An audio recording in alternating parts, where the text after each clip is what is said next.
قومیں وہی زندہ رہتی ہیں جو شب تنہائی میں علم کے چراغ جلا کر لیالی سحر کے ذریعے سے علم کے شیریں چشموں کو بہانے کے لیے سعی مسلسل کرتی ہے۔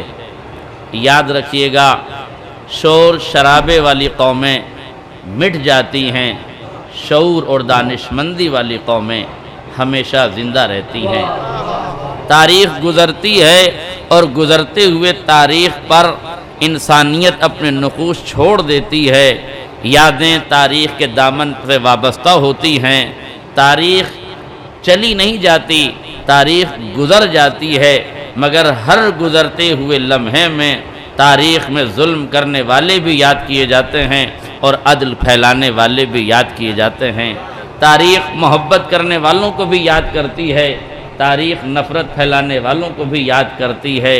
اگر اچھا زمانہ آتا ہے تو اچھے لوگوں کو یاد کیا جاتا ہے، برا زمانہ آتا ہے تو برے لوگوں کو یاد کیا جاتا ہے، مگر یاد رکھیے گا جب گزرتی ہوئی تاریخ اپنے نقوش چھوڑتی ہے تو کتابوں کے حذف کرنے سے اوقاتیں پتہ چل جاتی ہیں۔ حقائق کی آبیاری کو چھپایا نہیں جا سکتا۔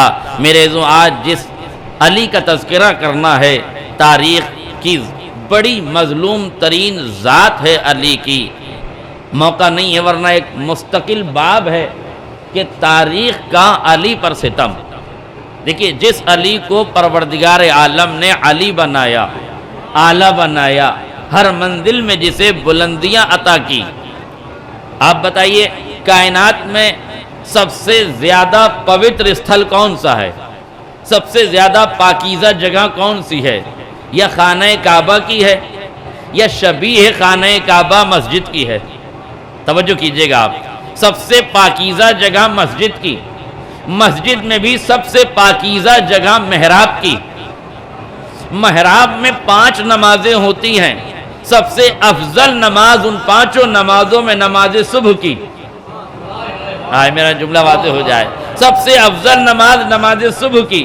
نماز میں بھی ارکان بھی ہیں، واجبات بھی ہیں، مگر سب سے محبوب ترین عمل جو خدا کو پسند ہے وہ سجدہ ہے۔ پھر غور کیجئے گا، مہینے بہت سے ہیں، 12 مہینے ہیں، مگر سید الشہور جس کو کہا گیا وہ رمضان کا مہینہ ہے، رمضان المبارک کا مہینہ ہے۔ رمضان المبارک کی بھی 30 راتیں ہیں، مگر بہترین رات جسے کہا گیا وہ شب قدر قرار دی گئی، لیلۃ القدر قرار دی گئی۔ اب مجھے جملہ سمیٹنے دیجئے، اور انسان کو بھی اگر آپ اندازہ کیجئے تو پورے جسم میں سب سے اعلیٰ مقام انسان کے سر کا ہے، سر میں بھی سب سے زیادہ جس شے کی اہمیت ہے وہ پیشانی کی ہے۔ آپ توجہ نہیں کر رہے ہیں، سب سے اعلیٰ مقام انسان کے جسم میں سر کا، سر پہ سب سے اعلیٰ مقام پیشانی کا۔ ساری راتوں سے افضل رات لیلۃ القدر، لیلۃ القدر کا بھی افضل ترین لمحہ نماز صبح کا لمحہ ہے۔ اب بتاؤ کائنات میں جتنی افضلیتیں تھی، علی کے ایک سجدے نے سب کو سمیٹ کے رکھ لیا۔ جملہ واضح ہو جائے، علی کے ایک سجدے نے سب کو سمیٹ کے رکھ دیا، اور یہ ابدیت کا اعلان ہی تو تھا۔ غور کیجئے گا، یہ عزت کا معیار ہی تو تھا۔ کسی نے کسی اہل سنت والجماعت کے ایک بزرگ عالم دین سے پوچھا، غالباً طارق جمیل صاحب کا نام آتا ہے، کہ ان سے کسی نے پوچھا کہ حضور یہ بتائیے علی میں اور صحابی میں کیا فرق ہے؟ توجہ کیجئے گا، علی میں، نیر بھائی، علی میں اور صحابی میں کیا فرق ہے؟ میری مجبوری ہے کہ ہم عظمت صحابہ کے قائل ہیں تو کسی کا نام نہیں بتا سکتے کہ کس صحابی سے بہتر جانا۔ اور نیر بھائی، کاش مجھے اس کی عمر پتا ہوتی تو میں عمر بھی بتا دیتا۔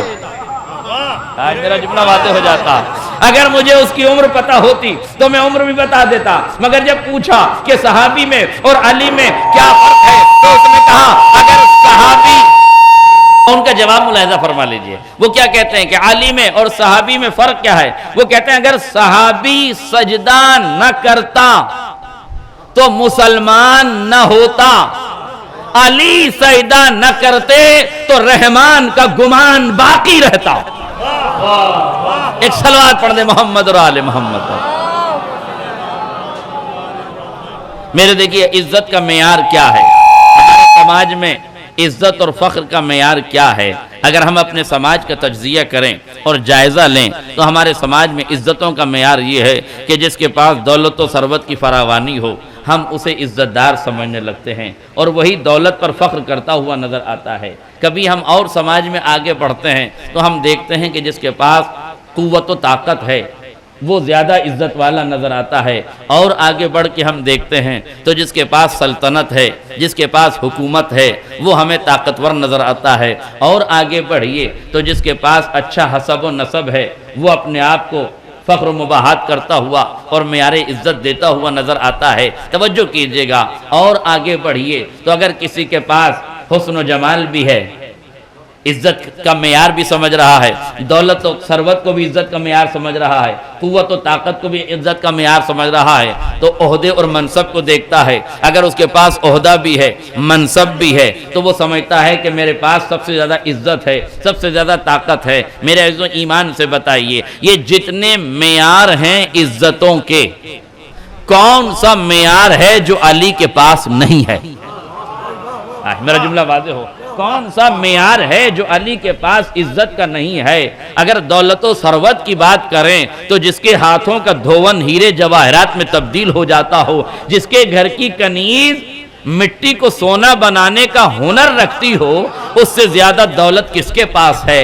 سب سے بہترین خاندان ہے خاندان قریش، خاندان بنی ہاشم، بنی ہاشم کے چشم و چراغ کا نام ہے علی، تو سب سے بہترین حسب و نسب بھی علی کے پاس موجود ہے۔ اور اگر طاقت کی بات کروں تو جو 3 دن کی عمر میں گہوارے میں رہ کے اژدہے کے 2 ٹکڑے کرتا ہے، اس کی طاقت کا معیار کیا ہوگا؟ جو بھری جوانی میں 2 انگلیوں سے خیبر اگھاڑتا ہے، اس کے طاقت کا معیار کیا ہوگا؟ تو آپ نے طاقت بھی دیکھ لی، آپ نے قوت بھی دیکھ لی، آپ نے دولت بھی دیکھ لی، آپ نے ثروت بھی دیکھ دی، اور حسن و جمال کی بات کروں تو میں کیا کہوں؟ قرآن کہتا ہے بسم اللہ الرحمن الرحیم والشمس والضحاها والقمر اذا تلاها۔ جس نبی کو قرآن سورج کہتا ہے اسی کے نبی کے وسیع علی کو قرآن قمر کہتا ہے۔ اگر سورج پیغمبر کی ذات ہے تو چاند علی کی ذات ہے۔ اس کا مطلب یہ ہے حسن و جمال ایسا جو چاند سے بہتر، دولت ایسی جو ساری دنیا سے افضل و اعلیٰ، قوت و طاقت ایسی جو علی کے پاس، اور دنیا فخر کرتی ہے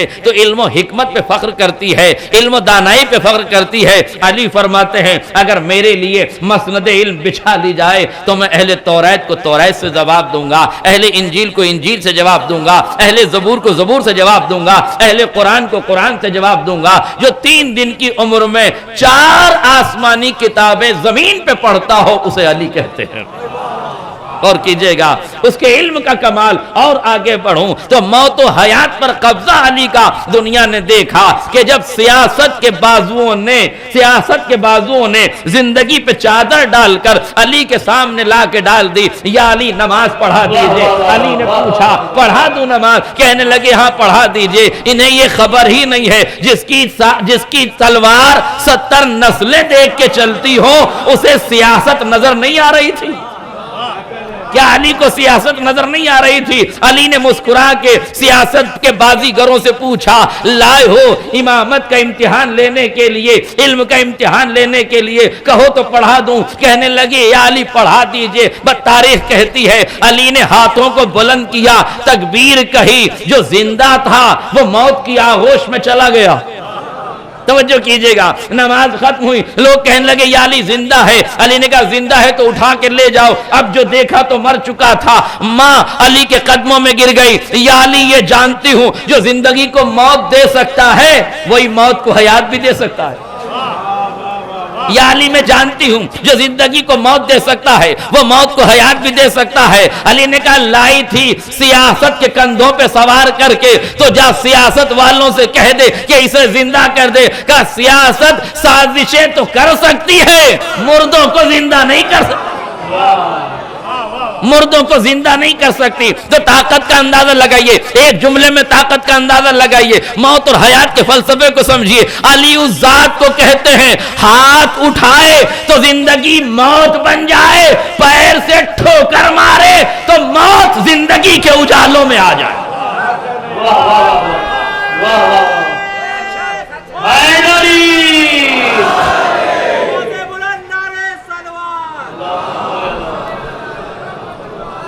اب ایک جملہ پوری دنیا کو یاد رکھنا چاہیے، علی کے ہاتھ موت بانٹتے ہیں، علی کے پیر زندگی بانٹتے ہیں۔ اب جسے موت چاہیے وہ ید اللہ کے سامنے آئے، جسے زندگی چاہیے وہ علی کے قدموں میں آئے۔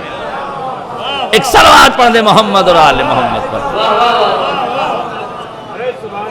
تو دولت علی کے پاس، طاقت علی کے پاس، قوت علی کے پاس، ثروت علی کے پاس، اور میرے عزیزوں جسے سلطنت پہ ناز ہو وہ اور ہوتا ہے، سلطانی جس کی ٹھوکر میں ہو اسے علی کہتے ہیں، تخت و تاج جس کی ٹھوکروں میں ہو اسے علی کہتے ہیں۔ مگر یاد رکھیے گا، نہ علی نے کبھی طاقت پہ فخر کیا، نہ کبھی دولت پہ فخر کیا، نہ کبھی سلطنت پر فخر کیا، نہ کبھی علی نے علم پر فخر کیا۔ کس کیوں بارگاہ خداوندی میں قابل فخر کسے کہہ رہے ہیں، قابل عزت کسے کہہ رہے ہیں؟ علی مناجات کرتے ہیں۔ یہ مناجات کے 3 فقرے ہیں جو میں نے آپ کی خدمت میں پیش کیے، جس میں علی فرماتے ہیں الہی کفا بعزن ان اکون لک عبدا، پروردگار علی کی عزت دولت میں نہیں ہے، طاقت میں نہیں ہے، سلطنت میں نہیں ہے، ثروت میں نہیں ہے، علم و حکمت میں نہیں ہے، علی کی عزت یہ ہے کہ میں تیرا بندہ ہوں۔ ذرا سا محسوس کیجئے، علی کی عزت کا معیار یہ ہے کہ میں تیرا بندہ ہوں، اور میرے لیے مقام فخر یہ ہے کہ تو میرا خدا ہے، تو میرا رب ہے۔ پروردگار تو جیسا میں تجھے چاہتا ہوں تو بھی ویسا مجھے ہی چاہنے لگ جا۔ میرے عزیزو معیار عبدیت ملاحظہ فرمائیے، علی کو کس بات پر فخر ہے، علی کو کس بات کو علی نے عزت کا معیار قرار دیا ہے؟ خدا کی وحدانیت کو، اس کا بندہ ہونے کو۔ اس کا مطلب یہ ہے کہ ساری خدائی ایک طرف ہوگی اور خدا ایک طرف ہوگا، تو خدائی سب کچھ کر سکتی ہے، مگر یاد رکھنا جس کے ساتھ خدا ہوتا ہے اس کے ساتھ پھر اس کا دنیا کوئی طاقت بھی اس کا بال بیکا نہیں کر سکتی۔ آپ نے نبوتوں کی زندگی میں یہ مرحلے دیکھے ہیں، تاریخ شاہد ہے کہ جب زلیخا نے سارا ماحول بنا لیا ہے، اور یہاں سے وحدانیت کو سمجھیے، اللہ پر اعتبار کو سمجھیے، اللہ پر ایقان کو سمجھیے، اور اپنے رب کی محبت کو سمجھیے، اور خدا تم سے کتنی محبت کرتا ہے یہ بھی سمجھنے کی کوشش کرو کہ خدا تم سے کتنا پیار کرتا ہے۔ زلیخا نے سازشوں کا جال بن دیا ہے، پورے گھر کو لائٹنگ سجا دی ہے، پورے گھر کو اس لائق بنا دیا ہے کہ نبوت کے نعوذ باللہ قدم بہکنے لگ جائیں۔ مگر دنیا نے دیکھا جب اس موقع پر جب زلیخا نے سارا ماحول سجا لیا، 7 تالے بند ہو گئے، 7 لوہے کے فولاد کے تالے جڑ دیے گئے، سارے دروازے بند کر دیے گئے۔ اب جناب یوسف کو لے جایا جا رہا ہے، یہ جناب یوسف کو فریب دیا جا رہا ہے۔ اس آخری روم اور کمرے میں پہنچے، جیسے ہی وہاں پہنچے زلیخا نے برائی کا ارادہ کرنا چاہا، دیکھا صندل کا صنم، لکڑی کا صنم سامنے کھڑا ہوا ہے، مرتبہ فوراً اٹھی، ایک روپٹہ اٹھایا، ایک کپڑا اٹھایا، ایک رومال اٹھایا، اور اٹھا کر اس صنم کے سر پہ ڈال دیا۔ جناب یوسف نے پوچھا یہ تم نے کیا کیا؟ کہا میری غیرت اس بات کو گوارا نہیں کرتی کہ برا عمل انجام دوں تو یہ صنم دیکھنے لگ جائے۔ جناب یوسف مسکرائے، اللہ اکبر، یہ تیرے صندل کی لکڑی کا صنم نہ دیکھنے کے لائق، نہ سننے کے لائق، نہ بولنے کے لائق، جب اس سے تجھے اتنی حیا آ رہی ہے تو میرا خالق سمیع بھی ہے، بصیر بھی ہے، علیم بھی ہے، خبیر بھی ہے، سب کچھ جاننے والا ہے، پھر مجھے اس سے کتنی حیا آنا چاہیے۔ اللہ اکبر، مجھے اس سے کتنی حیا آنا چاہیے۔ لہذا فوراً جناب یوسف متوجہ ہوئے، اور یہی قرآن نے کہا ہے وَمَا أُبَرِّئُ نَفْسِي إِنَّ النَّفْسَ لَأَمَّارَةٌ بِالسُّوءِ إِلَّا مَا رَحِمَ رَبِّي، میں اپنے نفس کو بری نہیں جانتا، اس لیے کہ نفس امارہ دعوت دیتا ہے برائیوں کی طرف، مگر خدا کا کرم نہ ہو جائے، إِلَّا مَا رَحِمَ رَبِّي، جب تک اس کا رحم شامل حال نہ ہو جائے۔ بس ادھر رحم کا شامل حال ہونا تھا، ادھر خدا کے وجود کا جو عقیدہ تھا اس کا لبوں پر آنا تھا۔ علیم و خبیر خدا کی طرف متوجہ ہوئے، پروردگار 7 تالے چڑھا دیے گئے ہیں، دروازہ بند کر دیا گیا ہے، اب میں جاؤں تو کدھر جاؤں؟ آواز آئی بھاگنا چاہتے ہو اپنے خدا کی طرف بھاگو۔ کہا مالک کیسے بھاگوں؟ یاد رکھیے گا جو بند کمرے میں ہو وہ گول گول گھومتا ہے، بند دروازے کی طرف نہیں جاتا، مگر جب بندہ اپنے خدا کی طرف بھاگتا ہے تو خدا بندے کی مدد کرتا ہے۔ قدم اٹھے تھے ابھی یوسف کے قدموں کی دھمک کا عالم یہ تھا کہ دروازہ کھلنے لگا، تالے ٹوٹنے لگے، ایک تالا ٹوٹا، دوسرا تالا ٹوٹا، 7 تالے ٹوٹ گئے۔ پروردگار 7 تالے کیوں توڑے؟ کہ جب بندہ ہماری طرف بھاگتا ہے تو سارے بند دروازے ہم کھول دیا کرتے ہیں، ہم سارے بند دروازے کھول دیا کرتے ہیں۔ بس ضرورت ہے کہ بندہ بھاگے تو خدا کی طرف بھاگے، غیروں کی طرف نہ بھاگنا، جب کبھی بھاگنا خدا کی طرف بھاگنا۔ میرے دل غور کیجئے گا، توجہ کیجئے گا، اللہ مسبب الاسباب ہے۔ پہلے دروازے پہ یوسف علیہ السلام پہنچے، دروازہ کھلا، آگے بڑھتے رہے۔ 7ویں دروازے پہ جملہ سنیے گا، 7ویں دروازے پہ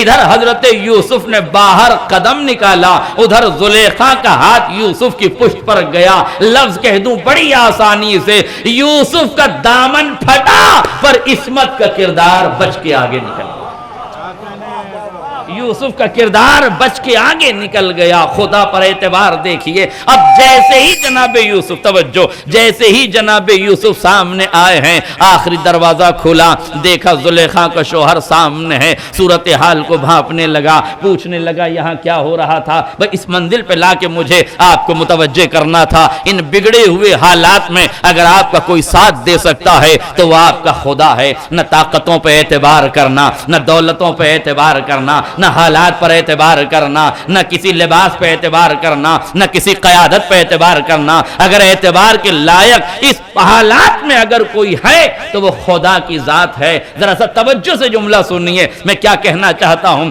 ایسے ہی جناب یوسف وہاں پہنچے ہیں، سامنے شوہر ہے، زلیخا کا شوہر ہے، پوچھنے لگا کیا ہو رہا تھا؟ اب سارا معاملہ آپ کے سامنے ہے، کون کہے کہ کون گناہگار ہے، کون بتائے کہ کس نے دام فریب میں الجھایا تھا، کون بتائے کہ عصمت کے دامن پہ کوئی داغ نہیں ہے، کون بتائے کہ زوجہ کا دامن داغدار تھا۔ عجیب کیفیت ہے۔ ایک جملہ سن لیجئے، ملک عزیز کی صورتحال پر بھی واضح ہو جائے اور آپ کے ایمان کا امتحان بھی ہو جائے۔ ذرا غور سے سنیے گا، سلطنت زلیخا کی، حکومت زلیخا کی، عدالت زلیخا کی، گواہ زلیخا کے، غلام زلیخا کے۔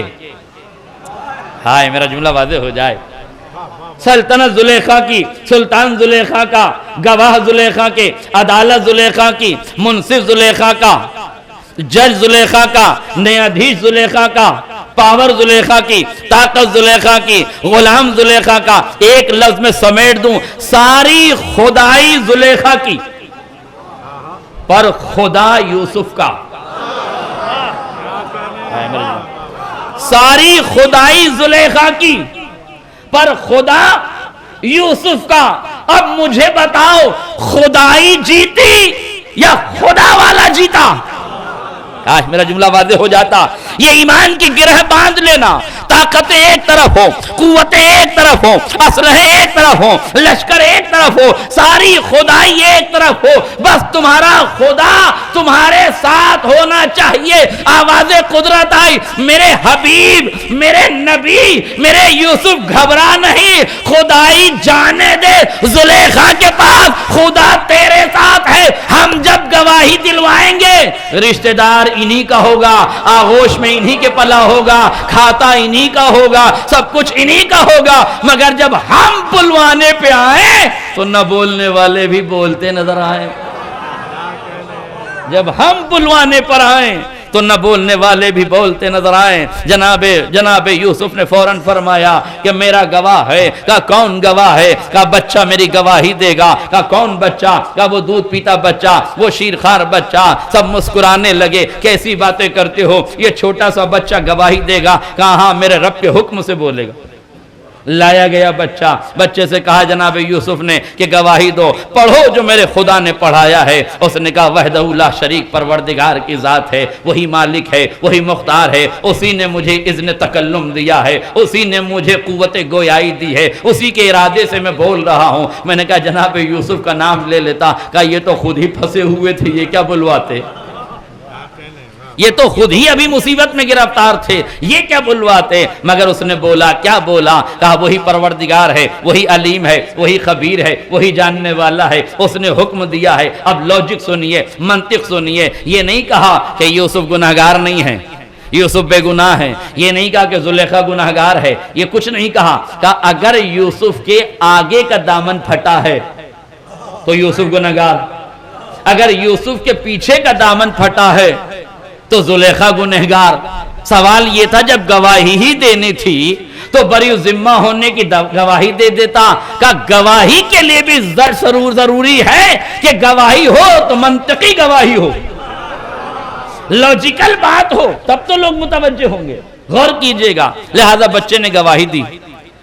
اللہ مسبب الاسباب ہے، پہلے دروازے پہ دامن نہیں پھٹا کہ زلیخا فوراً متوجہ ہو جاتی، اور کیجئے گا، ورنہ پہلے دروازے پہ بھی تو دامن پھٹ سکتا تھا، آخری دروازے پہ دامن کیوں پھٹا؟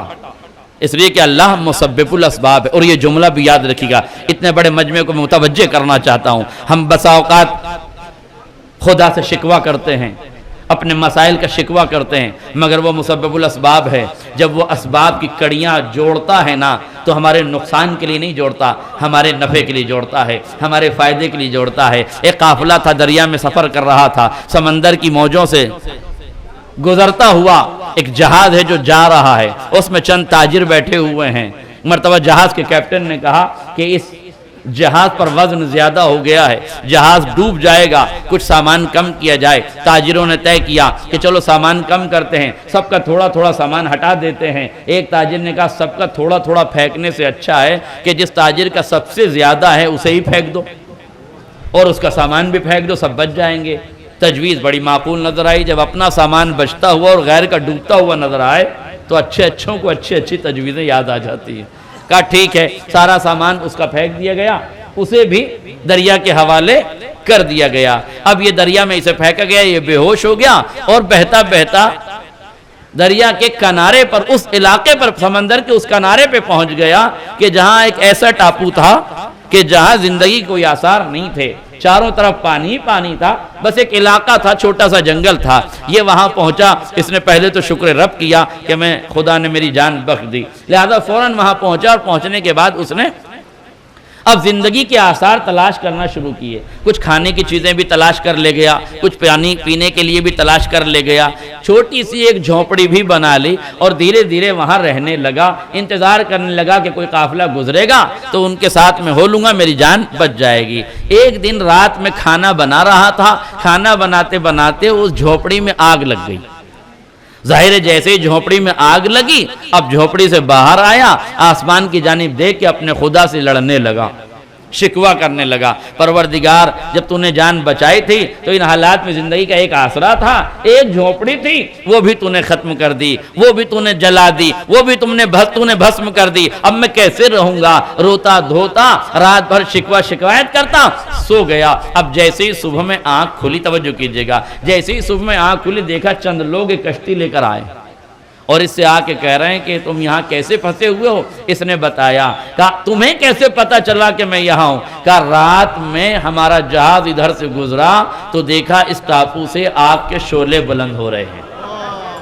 غور کیجئے گا، ہم سمجھ گئے کہ یہ آگ کے شعلے کوئی بلند کر رہا ہے جو اپنے وجود کا ہمیں پتا دے رہا ہے، لہذا ہم ان شعلوں کو دیکھتے دیکھتے ادھر بڑھتے چلے گئے۔ اب ہمیں پتا چل گیا کہ کوئی بندہ ہے، تو ہی وہ بندہ ہے۔ اب تک جو رات بھر خدا سے شکوہ کر کے لڑ رہا تھا وہ شکر کے سجدے میں گر پڑا۔ مالک تو ہی مسبب الاسباب ہے، مالک تو ہی مسبب الاسباب ہے، تو ہی سبب پیدا کرنے والا ہے۔ بس شکر کے سجدے سے سر اٹھایا، اٹھا کے کہنے لگا کہ مجھے کیسے پتا چلا؟ کہا ہمیں تو آگ کے شعلوں سے پتا چلا، پر تو کیسے آیا یہ بتا۔ اس نے کہا فلاں جہاز نمبر پہ میں سوار تھا۔ کہا اچھا فلاں جہاز پر تو سوار تھا؟ کہا کیا ہوا؟ کہا تاجروں نے مجھے پھینک دیا، میرا سامان پھینک دیا۔ کہا انہوں نے پھینکا نہیں تھا، اللہ مسبب الاسباب ہے۔ وہ جہاز چند قدم جانے کے بعد ڈوب گیا، نہ کسی کا سامان بچا نہ کسی کی جان بچی۔ آپ نے توجہ نہیں کی، نہ کسی کا سامان بچا نہ کسی کی جان بچی۔ پھر یہ شر اپنے آپ کو سجدے میں گرا دیتا ہے۔ میرے عزیزو یاد رکھنا، یہ اسباب کا چکرویو ہے جو چلتا رہتا ہے، تمہاری زندگی گزرتی رہتی ہے، اسباب کی کڑیاں بنتی جاتی رہتی ہیں۔ خبردار اپنے معاملات میں خدا کو دوشی نہ قرار دینا، اپنی حیات میں شکوے چھوڑو، شکر کے سجدے شروع کرو۔ ایک صلوات پڑھنے محمد اور آل محمد۔ کون بچانے والا ہے؟ سب کچھ تو زلیخا کے پاس ہے، مگر خدائی زلیخا کی خدا یوسف کے ساتھ تو کون بچا؟ خدا جس کے ساتھ تھا وہ بچا کہ نہیں بچا؟ میں تفصیلات میں نہیں دے جانا چاہتا، مگر یہ بتانا چاہتا ہوں کہ آپ کی زندگی کا ہدف عبادت قرار دیا گیا ہے۔ اب عبادت کا مطلب یہ نہیں ہے کہ انسان دن بھر مسجد میں بیٹھا رہے، رات بھر جاگتا رہے، دن بھر عبادت کرتا رہے، نہیں، بلکہ عبادت کا مفہوم یہ ہے آپ عبادت کے لیے پیدا کیے گئے ہیں۔ وَمَا خَلَقْتُ الْجِنَّ وَالْإِنسَ إِلَّا لِيَعْبُدُونَ، ہم نے جنات اور انسان کو نہیں پیدا کیا مگر صرف اس لیے کہ وہ ہماری عبادت کرے۔ اب کیا ہے انسان کی عبادت کا مقصد؟ میں چھوٹی سی مثال سے آپ کو سمجھانا چاہتا ہوں۔ کچھ چیزیں ہم عام طور سے بناتے ہیں، مگر دنیا میں جس صانع نے، جس خالق نے جو چیز جس مقصد کے لیے بنائی ہے، وہ چیز وہ مقصد پورا کر رہی ہے، اور اگر تھوڑی دیر وہ مقصد پورا کرنے میں ناکام ہو جائے تو آپ کے چہرے پہ غصے کے آثار ابھی میں نے دیکھے تھے۔ یہ مائک صحیح آواز پہنچانے کے لیے بنایا گیا ہے، ذرا سا خراب ہوا، آواز میں گڑبڑ ہوئی تو آپ کے چہرے بدل رہے تھے، آپ غصے میں تھے۔ یہ غصہ فطری ہے۔ کیوں فطری ہے؟ اس لیے کہ جس شے کے لیے جو چیز بنائی جائے اس کا کام اسے پورا کرنا چاہیے۔ آپ مجھے بتائیے، جو موبائل آپ کے ہاتھوں میں ہے، اسے کیوں بنایا گیا تھا؟ اسے بنایا گیا تھا اصل میں کمیونیکیشن سسٹم کے لیے، بات کرنے کے لیے۔ اس کی تخلیق کا اصل ہدف ہے بات کرنا۔ اس لیے آپ اس پر کوئی بھی پروگرام چلائیں، جیسے ہی کال آئے گی سارے پروگرام سٹاپ ہو جائیں گے۔ میرا جملہ واضح ہو جائے۔ آپ میچ دیکھ رہے تھے IPL کا، کسی کی کال آ گئی فوراً رک گیا۔ آپ فیس بک چلا رہے تھے، کوئی میسج دیکھ رہے تھے، کال آئی فوراً رک گیا۔ آپ واٹس ایپ چلا رہے تھے، جیسے کسی کی کال آئی سب کچھ رک گیا۔ سوال یہ ہے کہ بھائی جیسے سارے کام ہو رہے تھے، کال بھی آتی رہتی، یہ کام بھی ہوتا رہتا، کہا نہیں، پہلے یہ وہ کام کرے گا جس کے لیے یہ بنایا گیا ہے۔ ایک صلوات پڑھ دیں محمد رسول اللہ۔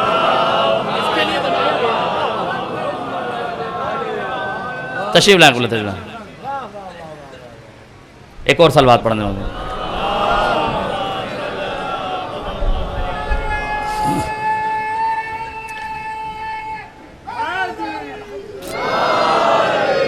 بس میں جلدی اپنے منزل سے قریب ہو رہا ہوں۔ پہلے یہ وہ کام کرے گا جس کے لیے یہ بنایا گیا ہے۔ اتنی تمیز تو ایک آدمی کو ہونا چاہیے کہ جس ہاتھ میں انسان کے موبائل ہے اسے تو مقصد تخلیق یاد ہے، مگر جب مسجدوں سے حی علی خیر العمل کی آواز آتی ہے تو تمہیں یہ آواز نہیں دی جا رہی ہے، یہ کال سینٹر سے تمہیں بلایا جا رہا ہے۔ پیدا کیے گئے ہو عبادت کے لیے، بلایا جا رہا ہے عبادت کے لیے۔ اب ذمہ داری تو یہ ہے، جیسے موبائل کے سارے فنکشن رک گئے تھے، خیر العمل کی آواز پہ تمہیں بھی سارے کام چھوڑ دینے چاہیے تھے، تمہیں بھی سارے کام چھوڑ دینے چاہیے تھے اور اس خدا کی بارگاہ میں چلے جانا چاہیے تھا، مگر تم نہیں گئے۔ کیوں نہیں گئے؟ کہا ابھی کام کر رہے ہیں تو بعد میں کر لیں گے۔ تو لیجئے، یہ سویدھا بھی تو آپ کے پاس ہے، آپ کا کال آئی آپ کے پاس، آپ نے کال ڈسکنیکٹ کر دی، کیوں نہیں بات کرتے؟ کہا ابھی اہم کام کر رہے ہیں، یہ کام کر لیں بعد میں ہم کال کر لیں گے۔ اب شریف آدمی کی ذمہ داری کیا ہے؟ شریف آدمی کی ذمہ داری یہ ہے کہ اپنے کال میں مس کال دیکھے اور پھر ایک ایک کال کا جواب دے۔ سارے شعراء بھی یہی کرتے ہیں، سارے خطبہ اور علماء بھی یہی کرتے ہیں۔ یہ اور بات ہے کہ یہ دیکھتے ہیں کہ کس کا جواب پہلے دینا چاہیے۔ اب اگر وزیر داخلہ کا فون ہے تو پریورٹی اس کی ہو جاتی ہے، لہذا پہلے ان کو، پھر دیکھا جاتا ہے کہ کس کس کو دینا ہے۔ غور کیجئے گا۔ اچھا، اگر کوئی صاحب کال کیے، کسی کا فون آیا اور آپ نے جواب نہیں دیا تو سزا کے طور پر کم سے کم طنز کا نشتر تو چبھتا ہی ہے۔ کیا ماں فون کیا آپ نے جواب ہی نہیں دیا؟ کیا اس لائق بھی نہیں تھے؟ یہ کرم ہے اس کریم پروردگار کا۔ اس نے کہا میں کال سینٹر سے تمہیں حی علی خیر العمل کہہ کے بلاؤں گا، ہونا تو یہ چاہیے کہ تم فوراً آ جاؤ، لیکن اگر کسی کام میں الجھے ہوئے ہو نہ آ سکے تو گھبرانا نہیں، جیسے مس کال کے جواب میں کال کرتے ہو، اگر وقت ملے تو ادا کر لینا، گزر جائے تو قضا کر لینا۔ اگر وقت پر ہو جائے تو ادا کر لینا، وقت گزر جائے تو قضا کر لینا۔ یہ قضا کا حکم کہاں سے آیا؟ یہ قضا کا حکم اسی دائرے سے آیا ہے۔ اگر اخلاق کا تقاضا یہ ہے کہ کسی کو مس کال کا جواب دیا جائے تو اخلاق کا تقاضا یہ بھی ہے۔ اچھا ہے تو یہ جسم ہی نا، موبائل جسمی تو ہے، مگر اس جسم کو بھی طاقت کی ضرورت ہے کہ نہیں؟ اس کی بیٹری دھیرے دھیرے ڈسچارج ہوتی ہے کہ نہیں؟ تو جب دھیرے دھیرے بیٹری ڈسچارج ہوتی ہے تو آپ کیا کرتے ہیں؟ چارج کرتے ہیں، میں لفظ بدلوں گا ایک ذرا سا، چارج نہیں کرتے، آپ ایک اندیکھی طاقت سے ملا دیتے ہیں۔ ہائے میرا جملہ واضح ہو جائے، آپ ایک اندیکھی طاقت سے ملا دیتے ہیں۔ بھئی بجلی نظر آتی ہے، آپ نے تو چارجر لگایا ہے، وہ طاقت آپ کو دکھتی ہے؟ نہیں دکھتی ہے، مگر وہ چارج ہوتا ہے کہ نہیں؟ کہ آپ کو دکھے یا نہ دکھے چارجنگ ہو جاتی ہے۔ خدا بھی تو یہی کہہ رہا تھا، میں نے تمہیں عبادت کے لیے پیدا کیا ہے، اگر چاہتے ہو کہ جسم مضمحل نہ رہے تو 24 گھنٹے میں 5 وقت مسجد میں آ کے ریچارج کر لیا کرو۔ ایک صلوات پڑھ دے محمد اور آل محمد۔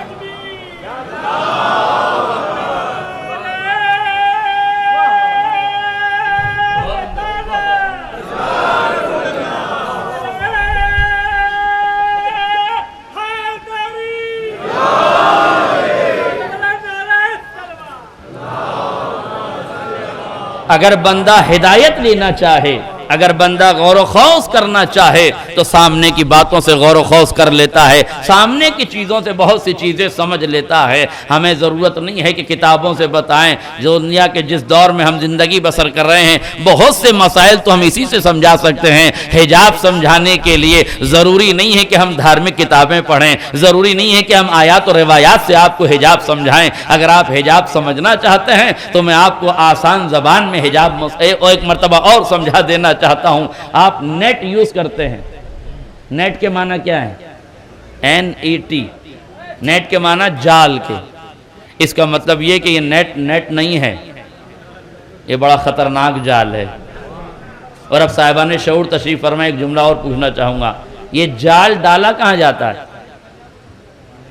پانی میں، ندی میں، سمندر میں، نالے میں۔ کیوں جال کیوں ڈالا جاتا ہے؟ مچھلیاں پکڑنے کے لیے، مچھلیاں پکڑنے کے لیے۔ جب آدمی نیٹ ڈالتا ہے، جال ڈالتا ہے پانی میں مچھلیاں پکڑنے کے لیے، تو کیا پانی میں یا اس جال میں خالی مچھلیاں آتی ہیں یا کچھ گندگی بھی آ جاتی ہے، کوڑا بھی آ جاتا ہے، کرکٹ بھی آ جاتا ہے، نجاست بھی آ جاتی ہے کہ نہیں؟ تو شریف آدمی جو مچھلی کا شکار کرنے کے لیے اترا ہے وہ نجاست کھاتا ہے، گندگی کھاتا ہے، گندگی کا استعمال کرتا ہے؟ نہیں۔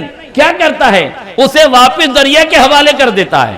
حالانکہ میں نہیں کہوں گا کہ دریا کے حوالے کریں، صفائی ابھیان کے تحت اسے آپ باہر نکال دیں تاکہ گنگا پوتر ہو جائے اور اس میں گندگی نہ ڈالی جائے، یا جہاں بھی آپ ڈال رہے ہیں وہ پانی سوچھ رہے، لہذا باہر ڈال دیجئے۔ مگر میں آپ سے پوچھ رہا ہوں، غور سے جملہ سنیے گا، بہت سی باتیں لفظوں میں کہہ دی جاتی ہیں، اور ذوق سماعت یہ نہیں ہے کہ کہی جانے والی سمجھی جائیں، ذوق سماعت یہ ہے کہ نہ کہی بات بھی سمجھ جائیں، اور اپنے ذوق سماعت کا ثبوت دیجئے گا۔ اس کا مطلب ہے کہ جب آپ مائیں، بہنیں، جوان، بیٹے سب اس بات کو سنیں، جب آپ نیٹ یوز کرتے ہیں تو ساری اچھی چیزیں نہیں آتی، کبھی کبھی گندگیاں بھی سر اٹھاتی ہیں۔ شریف خانوادوں کی ذمہ داری نجاست کھانا نہیں ہے،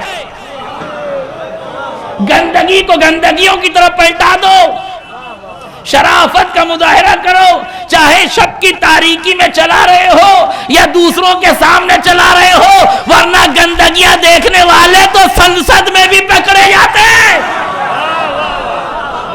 ایک صلوات پڑھ دے محمد اور آل محمد پر۔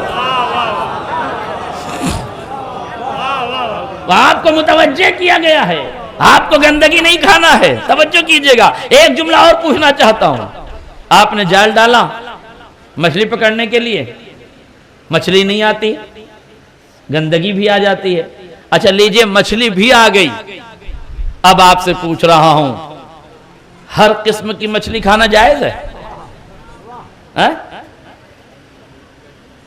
ہر قسم کی مچھلی کھانا جائز ہے؟ کون سی مچھلی کھانا جائز ہے؟ چھلکے والی. ایک لفظ کہہ دوں, حجاب والی. صاحبان شعور تشریف فرما ہے.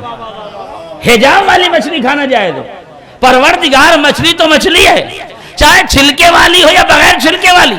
روایات پڑھی آپ کو ملے گا بغیر چھلکے کی مچھلی کھانے سے بے حیائی پیدا ہوتی ہے. اللہ اللہ, جو خدا لمحوں کی لذت کے لیے بے حجاب مچھلی کو کھانے کی اجازت نہیں دیتا, وہ زندگی گزارنے کے لیے بے حجاب شریک حیات کی اجازت.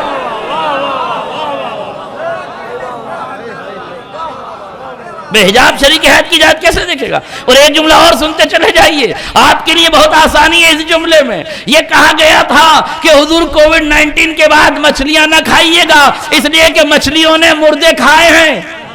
کاش میرا جملہ واضح ہو جائے. مچھلیوں نے مردے کھائے ہیں. یہ شریعت جعفریہ, فقہ جعفری کا کمال ہے کہ ہمارے معصومین نے 1400 سال پہلے ہی بتا دیا تھا کہ صرف چھلکے والی مچھلی کھانا, اس لیے کہ چھلکے والی مچھلی کا کمال یہ ہے کہ وہ مردہ نہیں کھاتی. ایک صلوات پڑھ دے محمد اور آل محمد. تو اگر ہدایت لینا چاہے بندہ, میرے عزیزوں, اگر میرے کارواں سے ہدایت نہیں لینا چاہتا تو پھر ہدایت لے لے, ورنہ ہدایت کے لیے علی جیسا عادل انسان لاؤ, تاریخ میں کوئی ایسا سلطان لاؤ, کوئی ایسا حاکم لاؤ, کوئی ایسا انسان لے کر آؤ جو اپنی پھٹی ہوئی جوتیوں کو سامنے رکھ کے کہے, ابن عباس تیری حکومت سے زیادہ قیمتی تو میری پھٹی ہوئی جوتیاں ہیں. اس کا مطلب کیا ہے؟ اس کا مطلب یہ ہے کہ علی نے جو حکومت کی ہے وہ 4 سالہ حکومت ہے, کہ جس میں علی آخر حیات میں مسجد کوفہ میں خطبہ دیتے ہوئے فرماتے ہیں, اے کوفے والوں بتاؤ ان 4 سالوں میں میری حکومت میں کوئی بھوکا سویا, میری حکومت میں کوئی پیاسا رہا؟ بتاؤ کون ہے جسے روٹی کپڑے اور مکان کی ضرورت پڑی اور علی نے اس کی ذمہ داریاں اور اس کی ضرورتوں کو پورا نہیں کیا؟ علی کائنات میں وہ واحد حاکم ہے جو تخت پہ نہیں منبر پہ چڑھ کے کائنات کو بتا رہا تھا اگر عدالت سیکھنا ہو تو علی سے سیکھو. یہ علی ہے جو قرآن کی آیت پر عمل کرتے ہوئے نظر آ رہے تھے, وَلَا يَجْرِمَنَّكُمْ شَنْعَانُ قَوْمٍ عَلَىٰ أَن لَا تَعْدِلُوا اعْدِلُوا هُوَ أَقْرَبُ لِلتَّقْوَىٰ. خبردار, عداوتوں میں کسی قوم کی عداوت تمہیں اس بات پر آمادہ نہ کر دے کہ تم عداوت میں عدالت کا دامن ہاتھ سے جانے دو. اعْدِلُوا أَقْرَبُ لِلتَّقْوَىٰ, عداوت میں عدالت کا خیال رکھنا. پروردگار ہمارا سماج تو عداوت میں بہکا ہوا ہے. ہم تو سمجھتے ہیں کوئی ایک دانت توڑے تو 32 توڑ دی جائے, کوئی اینٹ مارے تو پتھر سے جواب دیا جائے, کوئی ایک ہاتھ مارے تو ہاتھ پیر توڑ دیے جائیں, اگر کوئی تھوڑا مارے تو زیادہ مارو. قرآن نے کہا نہیں, خبردار, السن بالسن, العین بالعین, الانف بالانف. خبردار, قرآن کا قانون یہ ہے کسی نے ایک دانت توڑا تو قصاص میں ایک ہی توڑ سکتے ہو, 2 نہیں توڑ سکتے. اوپر کا توڑا ہے تو نیچے کا نہیں توڑ سکتے. اگر ایک آنکھ پھوڑی ہے تو ایک ہی آنکھ پھوڑ سکتے ہو, ایک ہاتھ توڑا ہے تو ایک ہی ہاتھ توڑ سکتے ہو. پروردگار کیا مطلب ہے کہ عداوت میں عدالت کا خیال رکھنا تمہاری ذمہ داری ہے. مولا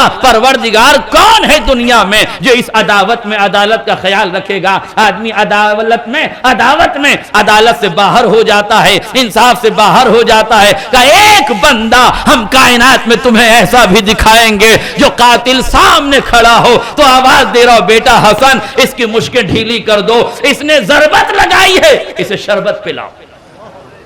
لاؤ تو کائنات میں کوئی ایسا حاکم, لاؤ تو کائنات میں کوئی ایسا امام, لاؤ تو کائنات میں ایسا انسان کہ جس کی مثیل و نظیر کائنات پیش کر سکتی. قسم خدا کی, علی اس ذات کا نام ہے جو فضائل کا سمندر ہے. علی اس ذات کو کہتے ہیں جس کی آنکھیں عین اللہ کہلاتی ہیں, جس کا چہرہ وجہ اللہ کہلاتا ہے, جس کے ہاتھ ید اللہ کہلاتے ہیں, جس کا پہلو جنب اللہ کہلاتا ہے, جس کا پورا سراپا وجود ولی اللہ کہلاتا ہے, جس کے چہرے کو دیکھ کے خدا یاد آتا ہو. بندے کہتے ہیں کیسے ممکن ہے علی کو دیکھ کے خدا یاد آتا ہو. علی تو دور کی بات ہے, امام تو دور کی بات ہے. ارے علی کا غلام بھی اگر نقش کفے پائے علی پہ چلنے لگے تو اس کے چہرے کو دیکھ کے بھی لوگوں کو خدا یاد آتا ہے. آپ نے کیا پڑھا نہیں ہے, تاریخ میں کیا موجود نہیں ہے کہ امام خمینی رحمت اللہ علیہ کو ایران سے پیرس لے جایا جا رہا تھا تو جس جہاز میں بیٹھے ہوئے تھے اس جہاز میں دو عیسائی لڑکی تھی جو ایئر ہوسٹس تھی. اس نے فوراً جیسے ہی دیکھا, جب امام خمینی کو دیکھا, آپ نظریں جھکائے ہوئے بیٹھے تھے. وہ لڑکی بہت دیر تک دیکھتی رہی. دوسری دوست نے پوچھا کہ تم کیا دیکھ رہی ہو؟ کہا میں یہ دیکھ رہی ہوں کہ عیسیٰ کا خدا اس کی ذات میں جلوہ گر نظر آ رہا ہے. اللہ, عیسیٰ کا خدا اس کی ذات میں جلوہ گر نظر آ رہا ہے. میرے عزیزو, معرفت کی آنکھیں کھولو, انسانیت کو معلوم ہونا چاہیے اگر غلام کے چہرے سے عیسیٰ کے خدائی کے جلوے نظر آتے ہیں تو پھر امام کا چہرہ وجہ اللہ کیوں نہیں ہو سکتا؟ اس کے چہرے کو دیکھ کے خدا کیوں نہیں یاد آ سکتا؟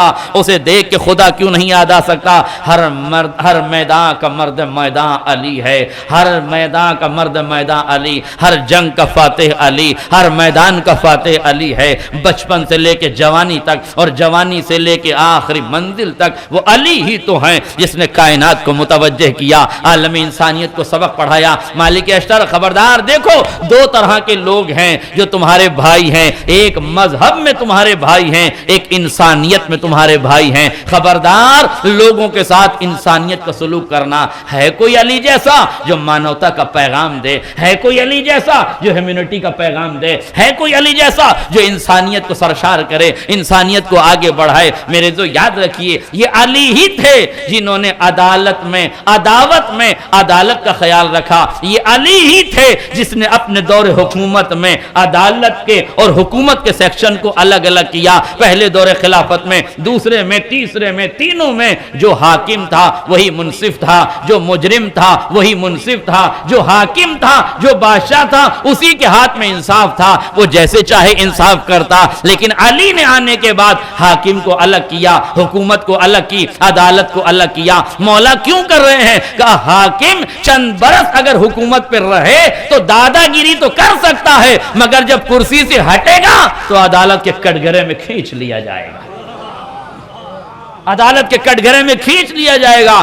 دعائیں دو علی کو, اگر علی نے یہ سسٹم نہ بنایا ہوتا تو اس ملک میں کوئی گھوٹالا پکڑا نہ جاتا, کوئی گھوٹالا پکڑا نہ جاتا. یہ علی کی دی ہوئی اسکیم تھی, یہ علی کا بنایا ہوا قانون تھا.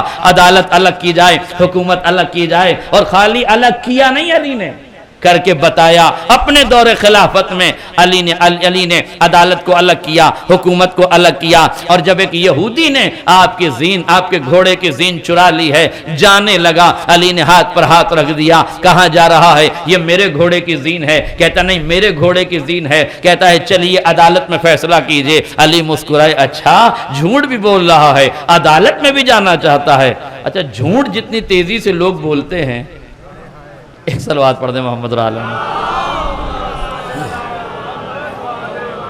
جھوٹ بھی بول رہا ہے. علی نے کہا ٹھیک ہے چلو, اب غور سے سنیے گا. جیسے ہی میرا مولا یہودی کو ساتھ لے کر عدالت کی دہلیز پر پہنچا, ابھی علی کا پہلا قدم عدالت کی دہلیز پر رکھا گیا تھا کہ نیادھیش کی کرسی پہ بیٹھے ہوئے جج صاحب کھڑے ہو گئے. جیسے ہی جج کا احترام میں کھڑا ہونا تھا, علی نے زین یہودی کے ہاتھ میں دے دی اور کہا جا, میں نے مقدمہ واپس لے لیا, یہ زین تیری ہو گئی. اس نے کہا یا علی, ابھی عدالت کی دہلیز پہ قدم رکھا ہے, نہ مقدمہ شروع ہوا ہے, نہ گواہ آئے ہیں, نہ جج کچھ بولا ہے, آپ عدالت میں داخل ہوتے ہی مقدمہ ہار گئے. آپ نے عدالت میں فیصلہ سننے سے پہلے ہی آپ نے کہا بس جا, یہ زین لے کے جا, میں نے عدالت کا فیصلہ ضرورت نہیں ہے سننے کی, ختم کیا, واپس لے لیا. اس نے کہا یا علی وجہ بتا دیجئے. علی نے کہا سن, جیسے ہی ہم دونوں عدالت کی دہلیز پر قدم زن ہوئے, جج کی حماقت یہ ہوئی کہ اس وقت اسے کھڑا نہیں ہونا چاہیے. وہ جیسے ہی کھڑا ہوا تیرے ذہن میں سوال ابھرا, مجھے جج جانتا نہیں, جو میرے احترام میں کھڑا ہو اس کا مطلب ہے کہ اس آنے والے کی طرف سے کھڑا ہوا, اور جس کے احترام میں جج صاحب کھڑے ہو جائیں. اللہ اللہ,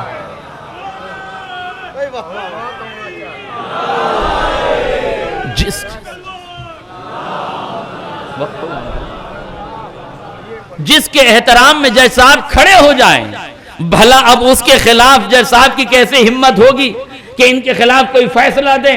لہذا جیسے ہی تو نے یہ سوچا کہ میرے ہاتھ سے مقدمہ گیا, علی نے مقدمہ واپس لے لیا, اس لیے کہ علی کی ضمیر کی عدالت میں یہ برداشت نہیں کرتے کہ کسی کو ذہنی اذیت بھی ہو جائے.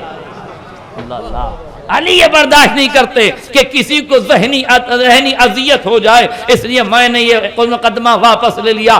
جا یہ تیرا ہو گیا. اب تاریخ کہتی ہے, روایت کے فقرے یہ ہیں, یہودی نے ہاتھوں کو جوڑا اور زین علی کے قدموں میں رکھی. جملہ میں آپ کی خدمت میں عرض کر رہا ہوں, چاہے جیسے سن لے اس جملے کو, مگر یاد رکھیے گا, اس جملے کی قیمت کا اندازہ لگائیے گا. وہ کہتا ہے, یا علی, میں عدالت میں انصاف لینے نہیں آیا تھا, میں تو آپ کی حکومت کی عدالت کا قد ناپنے آیا تھا. میں یہ دیکھنے آیا تھا کہ آپ کی حکومت میں عدالت کی پوزیشن کیا ہے, آپ نے جس جج کو نیوکت کیا ہے, آپ نے جس نیادیش کو کرسی پر بٹھایا ہے, وہ اس لائق ہے کہ نہیں. آپ جیسے حاکم کا ہونا ضروری ہے جو عدالت میں بیٹھے ہوئے جج کی بھی حرکات و سکنات پر نظر رکھتے ہوں. روایت کہتی ہے ایک جج کو علی نے سسپینڈ کر دیا, اس کو عہدے سے ہٹا دیا. وہ آیا اور آ کے کہتا ہے, یا علی میری کیا غلطی تھی, مجھے آپ نے عدالت کے اس ذمہ داری سے کیوں بری کر دیا, مجھے کیوں سسپینڈ کر دیا؟ علی نے فرمایا, اس لیے کہ تیری آواز میں گرج زیادہ ہے. جب مجرم جاتا ہے, یہ انسان عدالت میں جاتا ہے اور تو گرجدار آواز میں اسے سوال کرتا ہے تو مجرم ڈر جاتا ہے. میں نہیں چاہتا کہ عدالت میں اتنی بھاری آواز ہو کہ انصاف پسند لوگ ڈرنے لگ جائیں. یہ ہے علی کی عدالت, اسے کہتے ہیں عادل امام.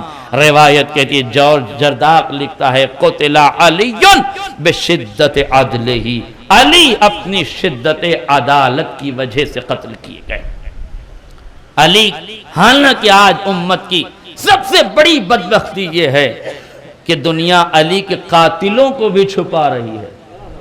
عبد الرحمن ابن ملجم کا تعلق دو طرح سے بتایا جا رہا ہے. پہلا تعلق یہ بتایا جا رہا ہے کہ وہ خوارج سے تھا, اس لیے علی کے قتل میں صرف خوارج کا ہاتھ تھا. میرے عزیزو, علی کے قتل میں خوارج کا ہاتھ نہیں تھا, بلکہ حکومت شام نے جو شطرنج بچھائی تھی اس کا نتیجہ تھا. عبد الرحمن ابن ملجم یہ تو کرائے کا ٹٹو تھا, قاتل تو کوئی اور تھا. آج اس دور میں بھی دھماکہ کرنے والوں کو نہیں پکڑا جاتا, ماسٹر مائنڈ تلاش کیا جاتا ہے. علی کے قتل کا ماسٹر مائنڈ کون تھا؟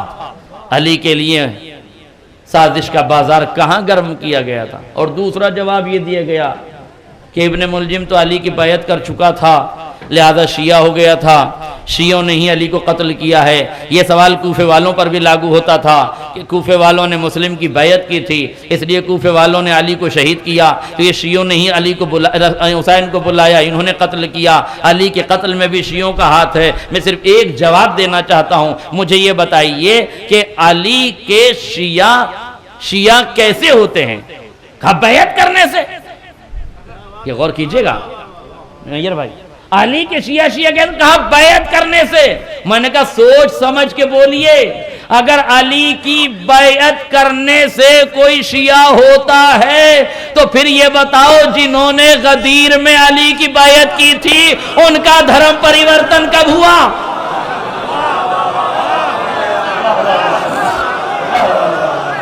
نعرہ حیدری, جہاں تک آواز جاری وہاں تک نعرہ تکبیر. نہیں بابا نے پڑھ بولے تو مزہ ہے. نعرہ تکبیر, مل کر نعرہ رسالت, نعرہ حیدری. اس کا مطلب یہ ہے میرے عزیزوں, اب جملہ سن لیجیے, علی کا شیعہ وہ نہیں ہوتا جو بیعت کرے، علی کا شیعہ وہ ہوتا ہے جو بیعت پہ مرے، بیعت پہ استقامت کے ساتھ قائم رہے، استقامت کا اظہار کرے اور قائم رہے۔ لہذا کسی بھی، اب آج بڑی مصیبت ہی ہے، سوشل میڈیا کا دور ہے، بڑی آسانی سے علی کے قاتل چھپائے جا رہے ہیں، علی کا قتل کس نے کیا یہ چھپایا جا رہا ہے۔ میرے عزیزوں، یہ کائنات کا وہ جرم ہے جسے چھپایا نہیں جا سکتا۔ تاریخیں بدل دو، قلم لے لو، افراد خرید لو، مورخین کا منہ سونے اور چاندی سے بھر دو، مگر یاد رکھنا کب تک قاتلوں کو چھپاؤ گے، کب تک قاتلوں کی پیروی کرتے رہو گے، کب تک قاتلوں کو بچاتے رہو گے۔ آل محمد کے قاتل اگر دنیا میں بچا بھی لیے گئے نا تو آخرت میں نہیں بچائے جائیں گے۔ ہم تو اس دن کے انتظار میں ہیں جب ڈاکٹر ذاکر نائک سے لے کر اسرار الحق تک اور اسرار الحق سے لے کے ابن تیمیہ تک اور ابن تیمیہ سے لے کے ابن عربیہ تک جو لوگ یہ کہہ رہے تھے کہ یزید نے حسین کو نہیں قتل کیا، یزید نے حسین کو نہیں قتل کیا، ہم تو اس آخری عدالت کا انتظار کر رہے ہیں کہ جب آخری عدالت قائم ہوگی اس وقت خدا کی بارگاہ میں ہم اپنا مقدمہ خدا کی بارگاہ میں لے کے پہنچیں گے۔ ہم یہ کہیں گے پروردگار ہمارا حسین کربلا میں ذبح کیا گیا، یزید قاتل تھا۔ اب دنیا جب ہم یہ دعویٰ کریں گے تو آواز خدا آئے گی، میری عدالت میں مقدمے ایسے نہیں سنے جاتے، لاؤ اپنے اپنے وکیلوں کو لاؤ، وکیل بتاؤ کون ہے وکیل بننے کے لیے۔ اب میں کہوں گا اے یزید کے پرستاروں اٹھو وکالت کرو، ابن تیمیہ آؤ وکالت کرو، ابن عربی آؤ وکالت کرو، ڈاکٹر اسرار الحق آؤ وکالت کرو، ڈاکٹر ذاکر نائک آؤ وکالت کرو۔ یہ چار وکیل ہوں گے جو یزید کی اولادوں کی شکل میں ہوں گے۔ اب خدا کہے گا کہ اے میرے ذاکر اب حسین کے وکیل بھی تو کھڑا کر، میں نبیوں کی طرف رخ کر کے کہوں گا آدم آؤ وکیل بن جاؤ، نوح آؤ وکیل بن جاؤ، ابراہیم آؤ وکیل بن جاؤ، یا نبی خدا آؤ وکیل بن جاؤ۔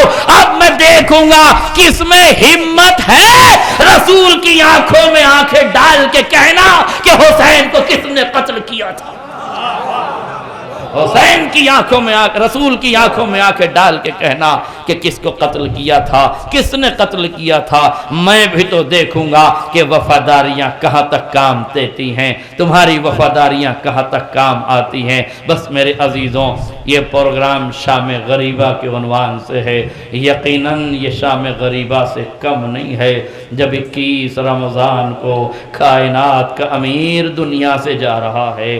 کون؟ علی، غریبوں کا پالن ہار علی، بیواؤں کا آسرا علی، یتیموں کا سربراہ علی، مظلوموں کا حامی علی، پریشان حالوں کی پریشانیوں کو دور کرنے والا علی، مشکلوں کی مشکل کشائی کرنے والا علی۔ حسن و حسین سے کہتے ہیں میرے لاڈلوں خبردار، دیکھو قرآن پر عمل کرنے میں سبقت کرنا، تم سے پہلے کوئی قرآن پر عمل نہ کر جائے، تم سب سے پہلے قرآن پر عمل کرنا۔ یتیموں کا خیال رکھنا کہ اگر یتیم تڑپتا ہے تو قوموں کی تباہیاں آ جاتی ہیں۔ خبردار مسجدوں کو ویران نہ کرنا، مسجدوں کا خیال رکھنا۔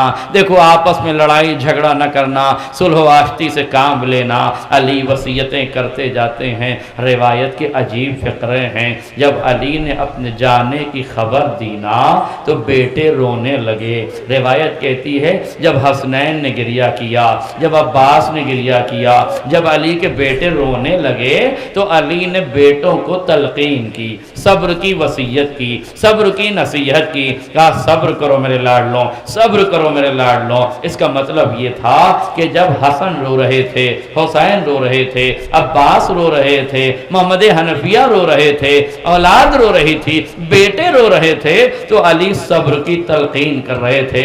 مگر راوی کہتا ہے کہ جب علی کی بیٹیاں رونے لگی تو پھر علی سے رہا نہ گیا. جب زینب کی آنکھوں میں آنسو دیکھے نا تو علی تلقین نہیں کر رہے تھے. روایت کہتی ہے علی خود بھی رونے لگے.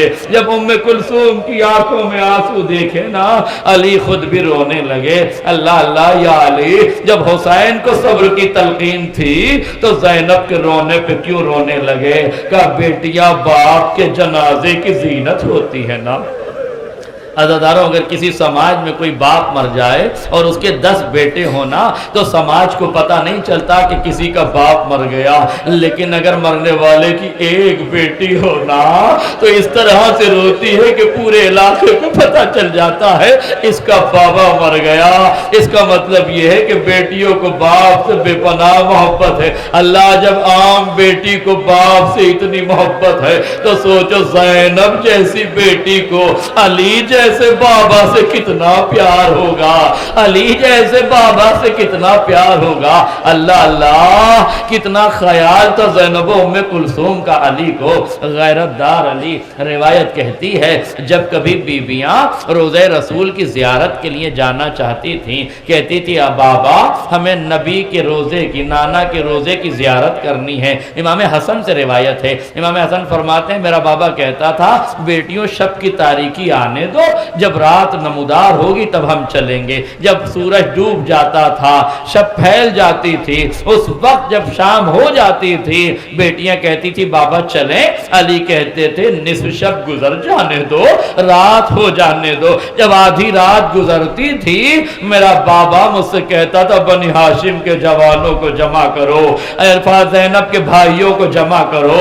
جب زینب کے بھائی جمع ہو جاتے تھے، علی کے بیٹے جمع ہو جاتے تھے، علی فرماتے تو 2 قطاریں بنا لو. 2 قطاریں بن جاتی تھی. 2 قطاروں کے درمیان یعنی ستاروں کے جھرمٹ میں زینب علی کی چاند جیسی بیٹی جب قدم قدم آگے بڑھاتی تھی نا میرا مولا کہتا ہے بنی ہاشم کی کھچی ہوئی تلواریں، بنی ہاشم کے جوان اور ان جوانوں کے پہروں میں زینب کا زیارت رسول کو جانا، روضہ رسول کی زیارت کو جانا. امام حسن فرماتے ہیں جیسے ہی میرا قبیلہ، میرا یہ قافلہ نبی کے روزے سے قریب ہونے لگا بابا میرے قریب آئے، میرے کان میں آ کے کہتے ہیں بیٹا حسن جاؤ نانا کے مزار کے چراغوں کو گل کر دو. نانا کے مزار کے چراغوں کو گل کر دو. امام فرماتے ہیں میں نے ہاتھوں کو جوڑ کے کہا بابا شب کی تاریکی ہے، بنی ہاشم کے جوان ہیں، میرا عباس جیسا بھائی موجود ہے، میرا حسین جیسا شجاع موجود ہے، محمد حنفیہ جیسا سورما موجود ہے، ارے بنی ہاشم کے جوان موجود. ارے کس کی مجال جو بیویوں کی طرف نظر اٹھا کے دیکھے. علی کہتے ہیں بیٹا حسن علی کی غیرت کو گوارا نہیں ہے کہ ان چراغوں کی روشنی میں کسی کو زینب کا سایہ نظر آ جائے. اللہ اللہ، کسی کو زینب کا سایہ نظر آ جائے تو کتنی محبت تھی زینب سے، کتنی محبت تھی ام کلثوم سے. بس آخر فقرے سن لیجئے. علی وصیتیں کر رہے ہیں. علی نے وصیتیں کی، سارے بچوں کو امام حسن کے حوالے کر دیا. اب روایت کہتی ہے ایک مقام پر مولا عباس ہیں، سر کو زانوں میں دیے ہوئے بیٹھے ہوئے ہیں. ام البنین نے شانے پہ ہاتھ رکھا. میرے لال میں جانتی ہوں تو بابا کے جانے سے پریشان ہے، میں جانتی ہوں تو بابا کو زخمی دیکھ کے پریشان ہے، میں جانتی ہوں تو پریشان ہے. ایک مرتبہ عباس نے سر اٹھایا، کہا اماں یہ پریشانی تو اپنی جگہ ہے، اس سے بڑی ایک پریشانی ہے. کہا وہ کیا پریشانی ہے میرے لال بتا، تو مشکل کشا کا لال ہے، تجھے پاس کون سی مشکل ہے؟ کہا بابا نے سب کو بھیا آقا حسن کے حوالے کر دیا، مجھے ابھی تک کسی کے حوالے نہ کیا. بھائی اتنا سننا تھا. جناب ام البنین نے عباس کا بازو تھاما، مشکل کشا کی بارگاہ ولایت میں گئیں، ہاتھوں کو جوڑ کے کہا میرے والیو وارث ابھی تک آپ نے عباس کو کسی کے سپرد نہ کیا. علی کی آنکھیں بھر آئی، اے میرے لال عباس میرے قریب آ جا، میرے کلیجے سے لگ جا. علی نے عباس کو کلیجے سے لگایا. ایک مرتبہ امام حسین کو بلایا، عباس کے ہاتھ میں حسین کا ہاتھ دیا اور عباس کے ہاتھ میں حسین کا ہاتھ دے کے فرمایا میرے لال عباس حسین سے خبردار رہنا، یہ حسین رسول کا بیٹا ہے، عباس تو میرا بیٹا ہے، خبردار جیسے میں نے رسول کی حفاظت کی ہے تیری ذمہ داری تو رسول کے بیٹے کی حفاظت۔ جزاکم ربکم خیر الجزا۔ اللہ عزیز، اور روایت مکمل ہو گئی، علی کی وصیتیں مکمل ہو رہی ہیں۔ اسبغ بن نباتہ کہتا ہے میں نے جب علی کے سر پہ ضربت کا نشان دیکھا میں نے فوراً ایک گوشت کی ران منگائی، ران منگانے کے بعد میں نے علی کے سر پہ رکھی نا تو جیسے ہی سر سے ہٹائی آپ یقین کریں اسبغ بن نباتہ کہتا ہے کہ اس ران کا رنگ زرد پڑ گیا۔ میں نے علی کے چہرے پر ایک پٹی باندھ دی، میں نے علی کی پیشانی پہ ایک پٹی باندھی نا تو کچھ دیر کے بعد میں سمجھ نہیں پا رہا تھا کہ علی کے چہرے کا رنگ زیادہ زرد ہے یا اس پٹی کا رنگ زیادہ زرد ہے۔ جزاکم ربکم خیر الجزا۔ بس میں نے گفتگو تمام کر دی۔